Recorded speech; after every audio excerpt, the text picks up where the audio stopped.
एक ना रीडिंग आती है, एक पर्सन कॉल पे कनेक्ट करते हैं। नाम तो मैं नहीं बताऊंगी क्योंकि क्लाइंट का नाम तो रिवील नहीं किया जा सकता। उन्होंने मेरे से चार्ट की रीडिंग कराई, टैरो की कराई, फिर चार्ट की कराई कि अब मेरा चार्ट भी देख दो। ठीक है, चलो। तो अभी हमने शुरू करना ही था तो उन्होंने पहले बोलना शुरू किया कि मैडम मेरे चार्ट में ये दिक्कत है, ये है, वो है, ऐसा है, बहुत प्रॉब्लम है, पैसे को लेके बहुत दिक्कत है। तो मैंने रीडिंग करी, कार्ड्स की रीडिंग करी। तो कार्ड्स में मैंने जब देखा तो मैंने उससे पूछा कि आपका और आपकी वाइफ का रिलेशन कैसा है। अरे नहीं, मेरी वाइफ का रिलेशन नहीं है, मैं उससे वो अच्छी नहीं है और मेरा उसके साथ कुछ खास कनेक्शन नहीं है। उससे तो अच्छा है ना मेरा बाहर कनेक्शन रहता है। यानी दूसरे शब्दों में कहो तो he had extra marital affair.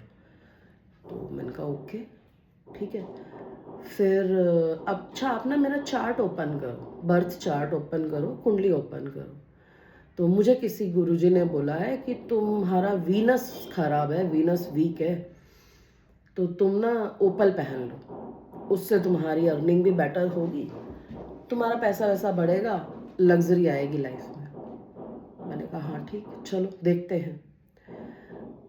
इससे पहले कि मैं चार्ट ओपन करूँ ना, जब मैंने कार्ड्स उसके देखे तो मैंने जब उससे पूछा कि तुम्हारी वाइफ के साथ रिलेशन है कैसा, तो उसने साथ में ही मुझे ये बात बोल दी।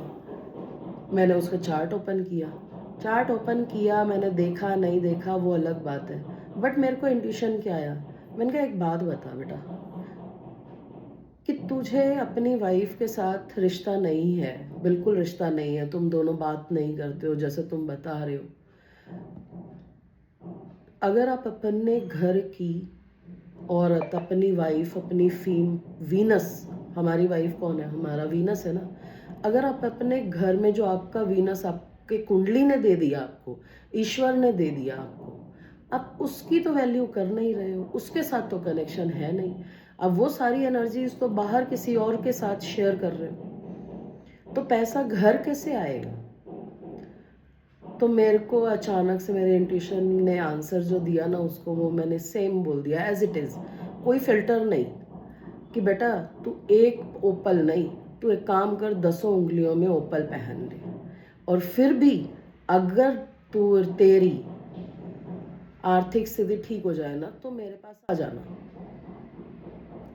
जब तक आप अपनी वाइफ को इम्पोर्टेंस और वाइफ की वैल्यू, वाइफ को इज्जत, मान सम्मान नहीं दोगे, और वो एनर्जी जो आपको अपनी वाइफ को देनी चाहिए वो जब तक बाहर दोगे, तब तक आपका पैसा आपके पास आएगा तो सही, लेकिन रुकेगा नहीं, किसी कीमत पे रुक नहीं सकता। क्योंकि वो मान सम्मान, वो इज्जत, वो प्यार तो आप बाहर दे रहे हो। तो जब आप अपने शुक्र को, आपकी अपनी एनर्जी को आप बाहर दूसरों के साथ शेयर कर रहे हो, तो आपके पास लग्जरी पैसा कैसे आएगा। तो प्लीज़ आप लोगों से भी मेरी रिक्वेस्ट है, पहले अपने घर की एनर्जी ठीक करो, अपनी वाइफ को, अपने पार्टनर को। ऐसा नहीं है कि सिर्फ ये चीज़ें मेल के लिए ही है कि मेल लोग ही जो है, या मर्द है, नर है, जेंट्स हैं, ये उनके लिए है नहीं, ये उनकी वाइफ्स के लिए भी है।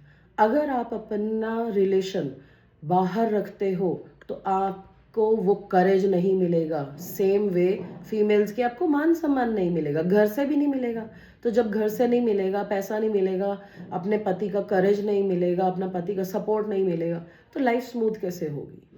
तो इसलिए एक्स्ट्रा मैरिटल अफेयर में जाने की बजाय, अपनी एनर्जीज को बाहर शेयर करने की बजाय, एक दूसरे को, जो आपका पार्टनर है उसको रिस्पेक्ट दो। आपका लग्जरी और आपका मान सम्मान, आपकी खुद की आइडेंटिटी इम्प्रूव होगी। ये बहुत सब लोग बोलते हैं, ऐसा नहीं है कि मैं पहली बार बोल रही हूँ, नहीं, सारी दुनिया यही बोल रही है, लेकिन उसके बावजूद भी घर में ध्यान नहीं है, एक्स्ट्रा में बाहर है। तो प्लीज़ डोंट डू दिस। अपने घर में अपने ग्रहों को ठीक रखना है तो अपने उन ग्रहों के से रिलेटेड जो हमारे संबंधी हैं ना, उनकी वैल्यू करो। वही चीज़ें हैं जो आपके कुंडली के कमियों को दर्शाता है, वो आपको ठीक करना है। ठीक करोगे तो धीरे धीरे सब चीज़ें ठीक हो जाएंगी। अब करके देखो, बाहर का ख़त्म करो, अपनी वाइफ को इम्पोर्टेंस दो, देखो कैसे लग्जरी आती है, देखो कैसा बढ़ना शुरू होता है। लेकिन वो नहीं है ना, खराब हो गई ना आदत। अब करके तो देखो। अब सिर्फ 1.5 महीना इस चीज़ को फॉलो कर लो, बाहर के सारे संबंध ख़त्म कर दो, घर में वो प्यार और वो रिस्पेक्ट दे दो। घर में आपकी रिस्पेक्ट भी होगी, पैसा अच्छा आना शुरू हो जाएगा, घर की शांति बढ़नी शुरू हो जाएगी, लग्जरी का दौर शुरू हो जाएगा। करके तो देखो, करो, करके देखो और मुझे कमेंट में आंसर करना क्या मेरा ये वाला वीडियो आपको कैसा लगा।